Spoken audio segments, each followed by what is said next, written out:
नमस्कार दर्शक बंधु, आज वीडियो को आपण मानक स्वागत। आज वीडियो रे आमे जानिबा केउ बार रे जन्मित पिला भाग्यशाली होइथांती। जानि नियंतु आपण अछंती कि सेही मध्य रे भाग्यशाली पिलांक मध्य रे आपनक जन्म केउ बार रे होइथला एवं आपनकर स्वभाव किपरि रहिबा को जाउची। केउ बार रे जन्म होइथिबा शिशु माने महाभाग्यशाली होइथांती बा दुनिया रे नाम सुनाम अर्जन करिथांती, धन दौलत रे भरपूर रहिथांती। केउ बार रे जन्मित शिशु माने किपरि होइथांती से विषय रे संपूर्ण भाव रे एही वीडियो माध्यम रे आमे आपण मानकु जणाइबा को जाउछु। जदि आपण माने से विषय रे जानिबा को चाहछन तबे वीडियो टी को शेष पर्यंत निश्चिंत देखंतु एवं चैनल को जदि प्रथम थर आस्थान तबे चैनल को सब्सक्राइब करी पाखरे आसुथिबा बेल आइकन रे क्लिक करंतु एवं कमेंट बॉक्स रे कमेंट दबा को जमा भी भूलंतु नहीं। हाँ दर्शक बंधु, यह बिल्कुल मागणा होता है किंतु यह आम पाई बहुमूल्य अटे। एबे जिबा आजिर वीडियो को प्रत्येक मनुष्यर जन्मबार सही मनीष संबंधरे अनेक किछि कहि थाए एवं सही व्यक्तिर व्यक्तित्व मध्य भिन्न होता है। ज्योतिष शास्त्र अनुजाई आपण निजर जन्मबार अनुजाई आपणक विषय रे अनेक किछि जानि परिबे। आज आमे आपणको केउ बार रे जन्म होइथिबा पिला केउ स्वभावर होइथांती से विषय रे कहिबु। तेबे दर्शक बंधु, सोमवार जन्म होइथिबा पिला माने किपरि होइथांती से विषय रे प्रथमे जानिबा। यही बार रे जन्म होइथिबा व्यक्तिर समाज रे खूब चर्चा रही थाए, मात्र एमाने परिवार क्षेत्र रे एते भलरे रहंती नाही एवं अनेक समस्यार सम्मुखीन हुंती। एमानक कथा खूब मिठा होइथाए। जो माने सोमवार जन्म होइथांती सेमानक कथा खूब मिठा होइथाए। एमाने कला क्षेत्र रे खूब भल होइथांती। एमानक स्मरण शक्ति बहुत भल रहिथाए किंतु धैर्य शक्ति खूब कम होइथाए। हाँ दर्शक बंधु, एमाने खूब पराक्रमी एवं नुआ विचारर होइथांती। एमाने नुआ विचार को सबु बेले समर्थन करिथांती। एमाने सबु बाधा को दूर करी आगो को बढ़ी थांती। एमाने निजर प्रशंसा सुनिबा को इच्छा करंती। क्रोध कारणरू लोकंक सहित भल पड़ी न थाए। तेबे दर्शक बंधु, एबे जानिबा मंगलवार दिन जन्म होइथिबा पिला माने किपरि होइथांती। मंगलवार दिन जन्म होइथिबा पिला माने खूब बुद्धिमान होइथांती एवं एमाने निज परिवार पई सबु बेले समर्पित होइथांती। निज परिवार पई किछि भी करिबा को प्रस्तुत रहंती। एथिपाई एमाने कौनसी भी समस्या रू वर्ती जानती। हाँ दर्शक बंधु, मंगलवार दिन जन्म होइथिबा व्यक्ति माने जे कौनसी समस्या रू सहजरे बाहरी पारंती बा समस्यार समाधान कर देई पारंती। एमाने खूब बुद्धिमान होइथांती एवं निज परिवार पई सबु बेले समर्पित थांती बा निज परिवारर भलमंद बुझी थांती एवं नाम अर्जन करिथांती। दुनिया रे लोक माने एमानंकु देखि एमानंकु ठारू सिखी चलिबा को चेष्टा करंती। मंगलवार दिन जन्म होइथिबा शिशु माने बहुत भाग्यशाली होइथांती एवं बुधवार दिन जन्म होइथिबा लोक माने महत्वाकांक्षी एवं गभीर स्वभाव युक्त होइथांती। एमाने खूब साहसी एवं निज विचार को लोकंक सामना रे भल भाव रे प्रकाश करि पारंती।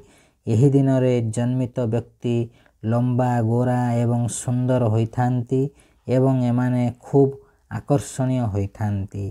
तेबे दर्शक बंधु, एबे जानिबा गुरुवार दिन जन्म होइथिबा पिला माने किपरि होइथांती। यही दिन जन्म होइथिबा व्यक्तिंकर बाणी रे मधुरता थाए एवं सरलता रही थाए। वाद विवाद करिबा को एमाने पसंद करंती नाही। एमाने मनोरंजन सहित भोग विलास रे अधिक चर्चा करथांती। जेउ कारणरू आर्थिक संतुलन बिगिड़ी जाए। कला क्षेत्र रे एमाने निजर अलगा परिचय बनाई थांती। स्वभावर ईर्षा अधिक हुए। एमानंक वैवाहिक जीवन अत्यंत भल रही थाए। यही दिनटी माता लक्ष्मींकर दिन होइथिबारु यही दिन रे जन्म होइथिबा व्यक्ति खूब दिलदार, बुद्धिमान, सहनशील एवं भावुक होइथांती। माता लक्ष्मी को कृपारू सबु भौतिक सुख एमानंको प्राप्त होइथाए। एमाने साहित्य, संगीत एवं कला प्रेमी होइथांती। एमानंको 20 एवं 24 वर्षर आयुष रे ସମସ୍ୟା ଦେଖିବାକୁ ମିଳିଥାଏ।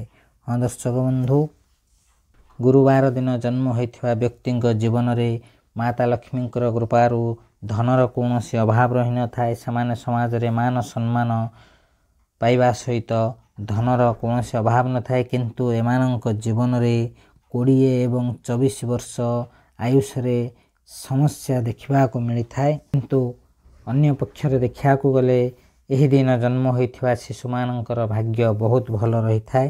ସେମାନେ ଖୁବ୍ ଆନନ୍ଦରେ ରୁହନ୍ତି। ସେମାନଙ୍କ ପରିବାରରେ ସୁଖ ଶାନ୍ତି ରହିଥାଏ। ସର୍ବଦା ସ୍ୱାମୀ ସ୍ତ୍ରୀଙ୍କ ଭିତରେ ଭଲ ସମ୍ପର୍କ ରହିଥାଏ। ଦାମ୍ପତ୍ୟ ଜୀବନ ବହୁତ ଭଲ ହୋଇଥାଏ।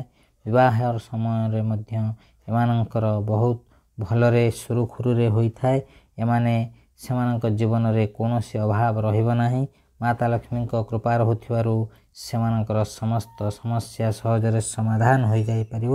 ଏବେ ଯିବା ଶୁକ୍ରବାର ଦିନ ଜନ୍ମ ହୋଇଥିବା ପିଲାମାନଙ୍କର ଜୀବନ ବିଷୟରେ ଜାଣିବା। ଶୁକ୍ରବାର ଦିନ ଜନ୍ମ ହୋଇଥିବା ବ୍ୟକ୍ତି ଅଳସୁଆ ହୋଇଥାନ୍ତି। ଏମାନେ କୌଣସି କାର୍ଯ୍ୟ କରିବାକୁ ଯୋଜନା କରନ୍ତି କିନ୍ତୁ ସେହି କାମକୁ କରିପାରନ୍ତି ନାହିଁ। ହଁ ଦର୍ଶକ ବନ୍ଧୁ, ଶୁକ୍ରବାର ଦିନ ଜନ୍ମ ହୋଇଥିବା ଶିଶୁମାନେ ଯେକୌଣସି କାର୍ଯ୍ୟ କରିବାକୁ ଭାବିଥାନ୍ତି ଏଇଟା କରିବା ବୋଲି, କିନ୍ତୁ ସେ କାମ କରନ୍ତି ନାହିଁ, କାରଣ ଏମାନେ ଅଳସୁଆ ସ୍ୱଭାବର ହୋଇଥାନ୍ତି। ସେଥିପାଇଁ କେବଳ କାର୍ଯ୍ୟ କରିବାର ଯୋଜନା କରିଥାନ୍ତି କିନ୍ତୁ ସେହି କାମକୁ କରିପାରନ୍ତି ନାହିଁ। ଏମାନଙ୍କୁ ସାଙ୍ଗସାଥି ବନାଇବାର ସାବଧାନତା ଅବଲମ୍ବନ କରିବାକୁ ପଡ଼େ। ପରିବାର ବନ୍ଧୁବାନ୍ଧବଙ୍କ ଠାରୁ ସୁଖ ମିଳିଥାଏ। ସମସ୍ୟା ଆସିଲେ ଏମାନେ ବିଚଳିତ ହୁଅନ୍ତି ନାହିଁ। ଏମାନେ କ୍ରୋଧୀ ସ୍ୱଭାବର ହୋଇଥାନ୍ତି। ହଁ ଦର୍ଶକ ବନ୍ଧୁ, ଶୁକ୍ରବାର ଦିନ ଜନ୍ମ ହୋଇଥିବା ଶିଶୁମାନେ ରାଗ ଅଧିକ ଥାଏ। ସେମାନଙ୍କର କ୍ରୋଧୀ ସ୍ୱଭାବର ହୋଇଥାନ୍ତି। ଏମାନେ ଯେତେ ବାଧାବିଘ୍ନ ଆସୁ ଏମାନେ ସହିବାର ଶକ୍ତି ରଖିଥାନ୍ତି। ବିଚଳିତ ହୁଅନ୍ତି ନାହିଁ। ବନ୍ଧୁବାନ୍ଧବଙ୍କ ଠାରୁ ସବୁବେଳେ ଏମାନଙ୍କୁ ସୁଖ ଶାନ୍ତି ମିଳିଥାଏ।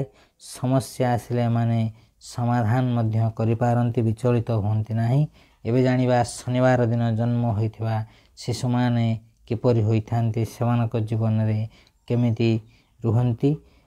ଶନିବାର ଜନ୍ମ ହୋଇଥିବା ବ୍ୟକ୍ତି କାହାରି ଅଧୀନରେ କାର୍ଯ୍ୟ କରିବାକୁ ପସନ୍ଦ କରନ୍ତି ନାହିଁ। ଏମାନେ ଭାଗ୍ୟଶାଳୀ ହୋଇଥାନ୍ତି ଏବଂ କାହା ସହିତ ଅଧିକ କଥା କହିବାକୁ ପସନ୍ଦ କରନ୍ତି ନାହିଁ।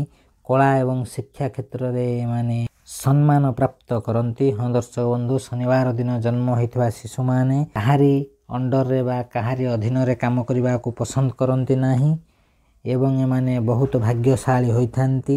କାହା ସହିତ ଅଧିକ କଥା ହେବା ପାଇଁ ପସନ୍ଦ କରନ୍ତି ନାହିଁ। କଳା ଏବଂ ଶିକ୍ଷା କ୍ଷେତ୍ରରେ ଏମାନେ ସମ୍ମାନ ପ୍ରାପ୍ତ କରିଥାନ୍ତି। ଏମାନେ ଭଲ ପାଠ ପଢ଼ିବା ସହିତ କଳା ଉପରେ ମଧ୍ୟ ଏମାନଙ୍କର ଲକ୍ଷ୍ୟ ଥାଏ। ଏମାନେ ବହୁତ ଭାଗ୍ୟଶାଳୀ ହୋଇଥାନ୍ତି। ଶନିବାର ଦିନ ଜନ୍ମିତ ଶିଶୁମାନେ ବହୁତ ଭାଗ୍ୟଶାଳୀ ହୋଇଥାନ୍ତି। ତେବେ ଦର୍ଶକ ବନ୍ଧୁ, ଆଜିର ଭିଡ଼ିଓରେ ଆମେ ଜାଣିଲେ କେଉଁ ବାରେ ଜନ୍ମ ହୋଇଥିବା ଶିଶୁ କିପରି ହୋଇଥାନ୍ତି ବା କେଉଁ ବାର ଜନ୍ମିତ ଶିଶୁ ଭାଗ୍ୟଶାଳୀ ହୋଇଥାନ୍ତି ସେ ବିଷୟରେ ଜାଣିଲେ। ଭିଡ଼ିଓଟିକୁ ଶେଷ ପର୍ଯ୍ୟନ୍ତ ଦେଖିଥିବାରୁ ଅଶେଷ ଅଶେଷ ଧନ୍ୟବାଦ। ତେବେ ଦର୍ଶକ ବନ୍ଧୁ, ଭିଡ଼ିଓଟି ଆପଣଙ୍କୁ କେମିତି ଲାଗିଲା କମେଣ୍ଟ ବକ୍ସରେ ନିଶ୍ଚିନ୍ତ ଜଣାଇବେ ଏବଂ ଆପଣଙ୍କର ଜନ୍ମ କେଉଁ ବାର ହୋଇଥିଲା ନିଶ୍ଚିନ୍ତ ଭାବେ କମେଣ୍ଟ ବକ୍ସରେ ଜଣାନ୍ତୁ। ତେବେ ଦର୍ଶକ ବନ୍ଧୁ, ଯଦି ଏପର୍ଯ୍ୟନ୍ତ ଚ୍ୟାନେଲକୁ ସବସ୍କ୍ରାଇବ୍ କରିନାହାନ୍ତି ତେବେ ଚ୍ୟାନେଲକୁ ସବସ୍କ୍ରାଇବ୍ କରି ପାଖରେ ଆସୁଥିବା ବେଲ୍ ଆଇକନ୍ରେ କ୍ଲିକ୍ କରିବା ସହିତ ଅଲ୍ ନୋଟିଫିକେସନ୍ରେ କ୍ଲିକ୍ କରନ୍ତୁ ଏବଂ ଭିଡ଼ିଓଟିକୁ ଲାଇକ୍, କମେଣ୍ଟ, ସେୟାର ଏବଂ ସାଙ୍ଗସାଥିମାନଙ୍କୁ ସେୟାର କରି ଚ୍ୟାନେଲକୁ ସବସ୍କ୍ରାଇବ୍ କରିବାକୁ ଜମା ବି ଭୁଲନ୍ତୁ ନାହିଁ, କାରଣ ଏହା ବିଲକୁଲ ମାଗଣା ହୋଇଥାଏ କିନ୍ତୁ ଏହା ଆମ ପାଇଁ ବହୁମୂଲ୍ୟ ଅଟେ। ହଁ ଦର୍ଶକ ବନ୍ଧୁ, ସବସ୍କ୍ରାଇବ୍ ବିଲକୁଲ ମାଗଣା ହୋଇଥାଏ କିନ୍ତୁ ସେଇ ଗୋଟିଏ ସବସ୍କ୍ରାଇବ୍ ଆମ ପାଇଁ ବହୁମୂଲ୍ୟ ଅଟେ। ତେବେ ଦର୍ଶକ ବନ୍ଧୁ, ଆଜିର ଭିଡ଼ିଓକୁ ଏଇଠି ରଖୁଛୁ। ନମସ୍କାର, ଜୟ ଜଗନ୍ନାଥ।